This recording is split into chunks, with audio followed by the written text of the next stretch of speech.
Ukraine के Kharkiv में हुई गोलीबारी में एक भारतीय छात्र की मौत, केंद्र सरकार ने जताई नाराजगी। खार्किव में गोलीबारी का शिकार हुआ कर्नाटक का छात्र नवीन, परिवार के संपर्क में विदेश मंत्रालय। ऑपरेशन गंगा को तेज करने की तैयारी, पीएम मोदी ने एयरफोर्स को दिए शामिल होने के निर्देश। मिशन में ग्लोब मास्टर विमान का भी होगा इस्तेमाल। यूक्रेन में फंसे भारतीयों को लेकर एक और फ्लाइट इस्तांबुल के रास्ते पहुंची दिल्ली। स्वास्थ्य मंत्री मनसुख मंडाविया ने किया स्वागत। केंद्रीय मंत्री आरके सिंह ने दिल्ली एयरपोर्ट पर किया छात्रों का स्वागत। कहा, मोदी सरकार हर भारतीय की सुरक्षित वापसी के लिए उठाए जा रहे कदम। यूक्रेन में रहने वाले भारतीयों के लिए एडवाइजरी जारी, भारतीयों को फौरन यूक्रेन छोड़ने के लिए कहा। यूक्रेन में भारतीय दूतावास ने जारी की एडवाइजरी। यूक्रेन में फंसे भारतीयों को रेस्क्यू करेगी वायुसेना, पीएम मोदी ने दी मंजूरी। यूक्रेन में जारी युद्ध के बीच भारत ने बढ़ाया मदद का हाथ, पीएम मोदी ने कहा, यूक्रेन में फंसे पड़ोसी देशों और विकासशील देशों के लोगों को भी मदद करेगा भारत।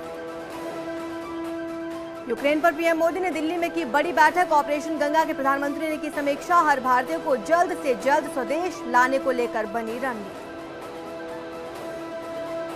यूक्रेन के ओक्तिर्का सैन्य बेस पर रूसी सेना का जबरदस्त हमला, 70 से ज्यादा यूक्रेनी सैनिक मार गिराए। यूक्रेन रूस युद्ध पर बड़ा अपडेट, यूक्रेन को यूरोपीय यूनियन देगा 70 फाइटर प्लेन। पोलैंड और बुल्गारिया भी यूक्रेन की करेंगे मदद। यूक्रेन के 9 शहरों में हमले का अलर्ट जारी, 9 शहरों में हवाई हमले का जारी किया गया अलर्ट। कीव में हवाई हमले की चेतावनी। प्रधानमंत्री मोदी ने राष्ट्रपति रामनाथ कोविंद से की मुलाकात, यूक्रेन और दूसरे अन्य मसलों पर पीएम ने राष्ट्रपति को दी जानकारी। संयुक्त राष्ट्र महासभा में यूक्रेन की बिना शर्त रूस के सैनिकों की वापसी की मांग, तो रूस ने कहा, मौजूदा संकट का जिम्मेदार यूक्रेन। यूएनजी अध्यक्ष ने जल्द संघर्ष विराम की अपील। रूस और यूक्रेन के बीच जंग पर संयुक्त राष्ट्र सुरक्षा परिषद की हुई बैठक, भारत समेत तमाम देशों ने रूस से जंग रोकने की अपील। अमेरिका में यूक्रेन के राजदूत ने रूस की सेना पर लगाए गंभीर आरोप, कहा, रूस ने यूक्रेन में प्रतिबंधित वैक्यूम बम का किया इस्तेमाल।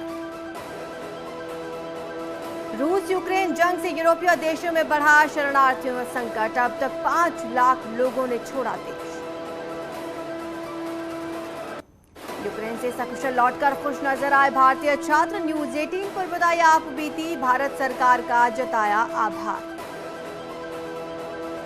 कुशीनगर में स्वामी प्रसाद मौर्य के काफिले पर हमला, बीजेपी सांसद और स्वामी प्रसाद मौर्य की बेटी संघमित्रा मौर्य ने बीजेपी पर लगाया। एसपी बीजेपी कार्यकर्ताओं की कुशीनगर में मारपीट, फाजिल नगर विधानसभा में भिड़े कार्यकर्ता, कई गाड़ियों में तोड़फोड़।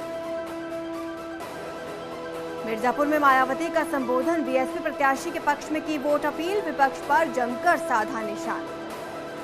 जब भैया का अखिलेश यादव पर पलटवार, कहा, राजनीति में इतनी घृणा भी अच्छी नहीं है।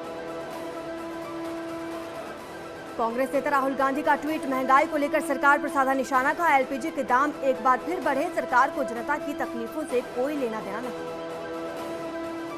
3 मार्च को छठे चरण के लिए होगी वोटिंग, 10 जिलों की 57 विधानसभा सीटों पर मतदाता अपने मताधिकार का करेंगे इस्तेमाल। छठे चरण में दांव पर 676 उम्मीदवार, सीएम योगी और अजय लल्लू जैसे दिग्गज उतरेंगे चुनावी मैदान। देहरादून में नेशनल साइंस डे के मौके पर साइंस एग्जीबिशन का आयोजन, स्टूडेंट्स को साइंस की महत्व बताने के लिए मकसद से साइंस एग्जीबिशन का आयोजन। रुद्रपुर में अज्ञात युवकों ने व्यापारी के घर के बाहर खड़ी कार पर तलवारों से वार कर दिया और उसे क्षतिग्रस्त कर दिया। रामनगर में पर्यटकों ने एक जिप्सी ड्राइवर को बुरी तरह पीटा, जिप्सी ड्राइवर ने आरोपियों के खिलाफ दी तहरीर देने की तैयारी।